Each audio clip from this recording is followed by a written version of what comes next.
Good afternoon, everyone. Thanks for coming along to this mindset talk.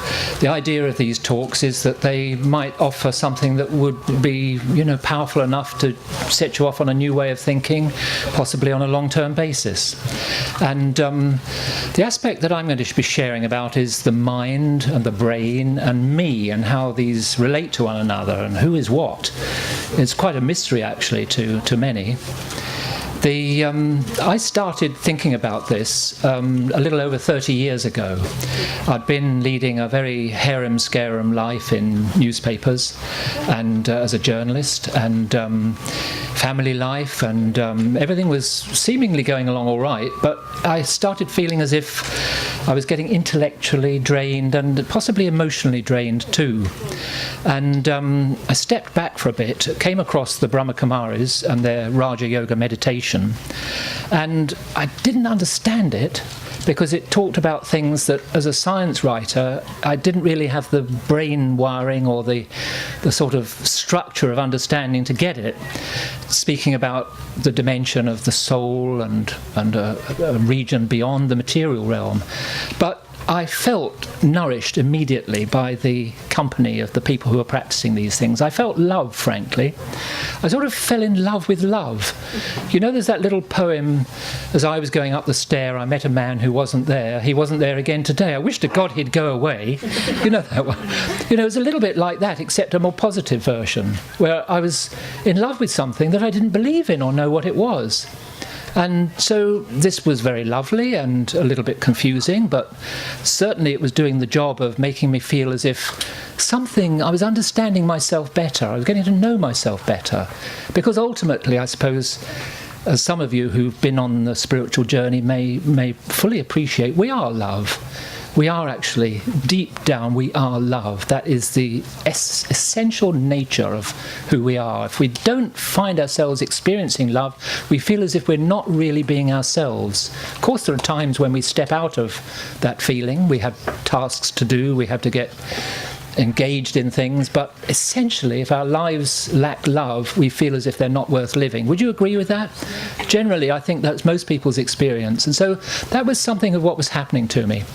Anyway, I made a few inquiries. I read a few of the kind of advanced theoretical physics stuff at that time, 30 years back, to try to understand in more scientific terms what I was experiencing to be so lovely, to be considering myself to be a conscient entity, a unit of consciousness, as some scientists are now looking at it, a soul, a non-physical entity. And actually, it's a very beautiful thing that when we look at one another, of course, if you just look in the superficially, you see hair, you see a face, you see a body. But actually, when we look into each other's eyes, as the saying about the eyes being the window on the soul includes this understanding, when we look into one another's eyes, we actually see, I think, the element of truth, that we are actually conscious beings.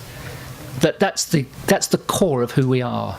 But I didn't understand that. I was so caught in the material model that I didn't get that at the time. But that one of the central practices in Raja Yoga meditation, which if you've tried it out in any of the meditation tents, you'll find it very beautiful, is that you sit, you're still, you're invited to keep your eyes open, and sometimes it's conducted by a practiced meditator who lets their gaze move around the room and just look at you. And there's something about that is like an awakening, and that was what I experienced. Anyway, fast forward a good number of years. I just carried on with my work and with my career, but I found that it was hugely more enjoyable after I'd started nourishing myself in these very beautiful, practical ways with these feelings and experiences. I became less needy as a colleague. Eventually, I became less needy in my personal relationships too, but I think more loving as well. But still, it was a long time before I really developed the sort of beginnings, and it's still a process underway, the beginnings of an understanding of what what this is really all about. And it's very different to the conventional way of seeing things that we all have. Most of us are, if you listen to most of the radio discussions about philosophy, about science, there'll be an underlying assumption that we are somehow, the mind is somehow a product of the brain. The complexity of these magnificent brains that we have, the 100 billion neurons, the trillions of connections that our brains are able to make. And that does seem a natural assumption, because if you hit me on the head with a hammer, I'll lose consciousness. If you give me certain drugs, my consciousness will alter. If you give me an anaesthetic, I may lose a sense of pain. And so there are these signals that there's obviously a close connection between consciousness and the brain. But there is actually now a school of thought that is emerging. I wouldn't say it's fringe science, it's frontier science. There's some really leading people who are putting this forward as a serious proposition, that actually the brain is secondary and consciousness is first. And that this applies right across the board, that consciousness is actually running this show that we're in. And there's a lot that lies behind that statement. And I can discuss this further with you. I've got various references that those interested, I can give you to follow this through. But in a nutshell, that's the picture that is starting to emerge. You see, brain scientists have really developed very sophisticated techniques now for looking at what is happening inside the brain as we do various tasks. They thought that with these complex mapping techniques that they've got, it's called fMRI, functional magnetic resonance imaging, where they actually sort of different parts of the brain light up as you do different tasks or experience different feelings. And they thought that they might see from this, well, this is the centre of consciousness, this is the seat of consciousness, this part of the brain is responsible for producing this kind of awareness. And definitely there are specific sections of the brain that are connected with different skills, but many different parts of the brain light up in a whole kind of variety of ways as we experience different things. So you can't say that there's a particular track or a particular place that is producing your consciousness. Instead, it seems as if there's something outside the brain that is putting the whole picture together. The brain is like a supercomputer, but it's a machine. It's not the entity that is actually the conscient being that is experiencing. This is the picture that's emerging, and brain scientists are wedded to the idea that they will find a seat of consciousness in the brain, but they've failed in that so far, and they're admitting quite openly, although they think that if they keep looking, ultimately they'll solve the mystery. But they are admitting at present that it is a huge mystery as to how we go from chemical and electrical activity, which they can track very nicely with their modern techniques, how we go from that to, the scene that is in front of me, the sense of the reality of you and you and you. Why do we have some kind of common understanding of an orange sari or of a white cap or whatever it might be? We have how do we go from a chemical and electrical activity to the sense of green or red? They can't explain that.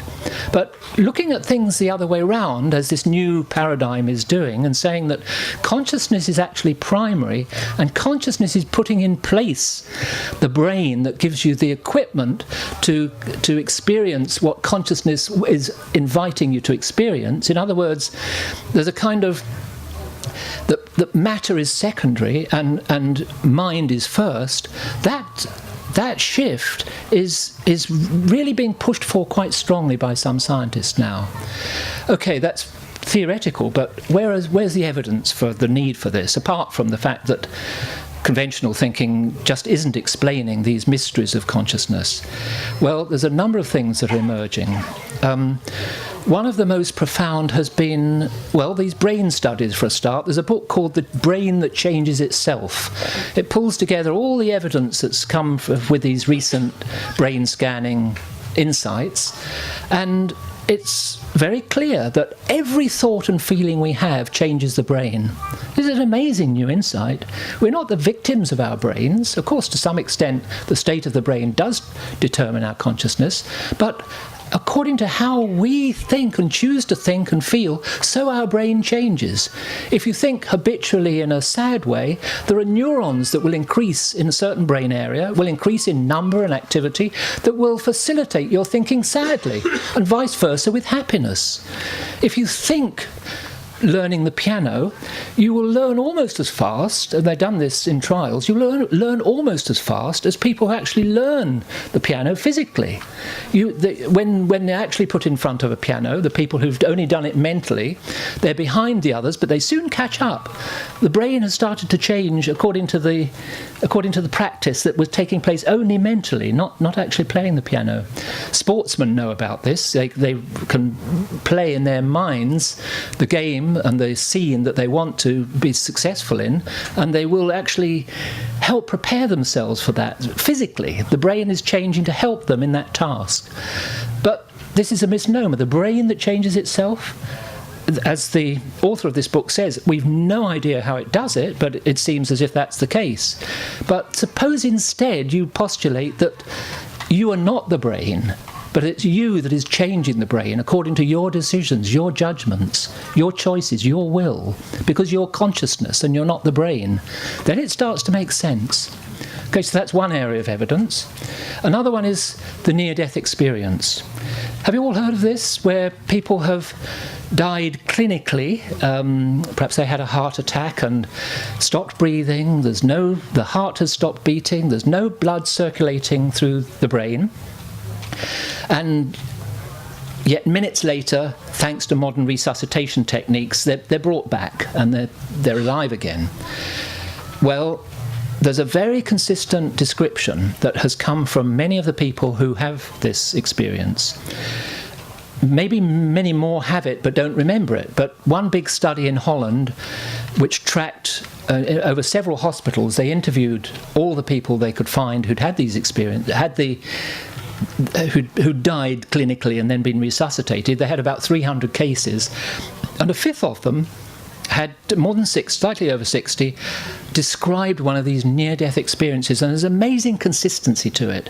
It's not the jangling and horror of someone with brain damage, where there's confusion and upset. It's a very lucid experience where the person, sometimes it goes in different levels. To begin with, the person may see the surgeons struggling to bring them back. They're observing it and thinking, I'm not actually dead. What's going on? And then they sort of realise, well, I must be outside this body. And then sometimes they'll see worried relatives in another part of the hospital hurrying towards where their body lies. They go a bit further and they sometimes describe a life review, where some particular scenes where they hadn't acknowledged how much hurt they might have caused another, it comes to mind. They see it from the other person's point of view, not as a judgmental thing, but just, that's how they felt when I did that. And there's a kind of settling of that kind of issue. And then very commonly a description of going through a kind of tunnel into a warm, welcoming light, that they feel as if this is just love, and as if they still got a sense of self, they're still a consciousness, but they've got no brain that's functioning, that's giving them this consciousness. So they're puzzled. And in this zone that lies outside the space-time of our ordinary awareness, they find that they just take their mind to a particular place, and there they are. The person might have been long deceased, but it's as if they can communicate with them telepathically in that way. Very, very common description of this kind. And then they go a little higher, and they feel as if often they feel as if they're met by angelic beings who sometimes have a message to them. You have to return because you've more to do down at this material level. But sometimes they feel as if they're getting so far beyond that they're just in a realm of absolutely pure love. It's very common for them to come back feeling that the truth about life is love, and that the truth about God is love. One of the many quotes in the study that was put up about this Wonderful, insightful quotes. Like I remember one of the subjects saying, I realised that death is just a big, nasty, bad lie. And they really felt it deeply. And this sense of the love that lies at the heart of consciousness of creation, that also comes very strongly. And when they relive their lives, they often make dramatic changes. They realise that the way they'd been living before was driven and, not giving them what they wanted out of life, perhaps. And they feel that they'd much rather live in ways where love is alive in their lives, rather than selfishness or greed or ego drive, these kind of things. They often change dramatically for the rest of their lives. They've done long-term studies of the people who had these experiences. So I remember another of the quotes was, when they were feeling this love, they said, with their minds, one of these subjects said, is this God? And the answer came to them, no, this is God's breath. Isn't that brilliant? These are such consistent descriptions. And these are scientific studies. The biggest of these was published in The Lancet, a very respected medical journal. It was by a Dutch cardiologist, and really very, very fine piece of work, because he puts it in the context of new thinking that's emerging from physics as well, about what they call a non-local space, which sort of embraces space-time. It's as if space-time is like the cinema that we're in a sense, or the virtual reality show that we're in, but there's another reality that's deeper than that. And when they've died, in quotes, and have gone beyond this body, that's when they access this deeper dimension of things. Okay, a few more studies that are supporting this idea of this being a deeper reality than the everyday reality we experience.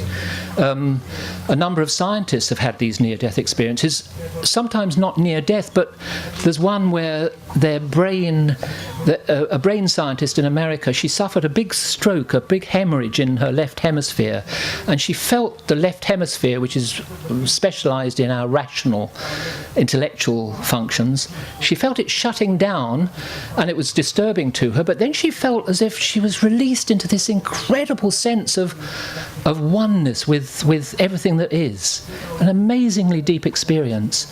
And similarly with a book called, I think, Heaven is Real, by a neurosurgeon in the States who had one of these experiences too. So there's a lot of evidence coming through now pointing in the direction of the idea that the brain may be a kind of filter that handles a certain level of reality for us at a material level, keeps out of vast oceans of information that are like the supercomputer that's running the show that we're in, because we don't need all that, but that to access that deeper dimension from time to time is really valuable, because it's where we sense the deeper truth about ourselves, that we're not just human doings, that we're not just, here for survival, that we're actually spirit having a human experience. And many of the things that I've learned through the path of Raja Yoga, many of them are to do with living in ways that allow you to think less, that allow you to be still. Like, don't have critical thoughts of others. Try to see the strengths in others rather than the weaknesses. Then it emerges this love that connects you to that deeper dimension. Try not to worry about things. Understand that there's an overall plan. This forms a part of the philosophy that I've espoused, and it allows you to be much more accepting of things as they are. And from there, you actually become more functional in improving them very often, rather than if you destroy yourself with worry or upset. So these kind of things the whole picture is adding up.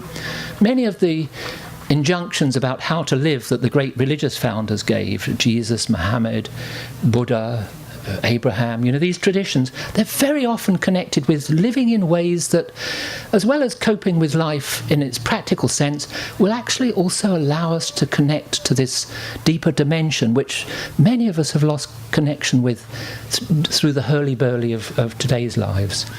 So that was really essentially what I wanted to share with you, that there is a brain, there is a mind, which is like the interface between me and the brain, but really me is this conscient entity, this unit of consciousness that's part of the deep aspect of reality that is eternal, and that really I will find so much happiness if I reconnect to that aspect of myself and realise that there's more to life than matter and brains.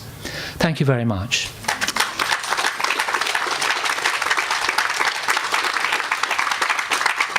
If any of you wanted to get some of the references or go into any of this a bit more, we've got a chance to sit in the cool under the trees over there. There's a round table where we can have a bit more of a chat if you'd like to do that.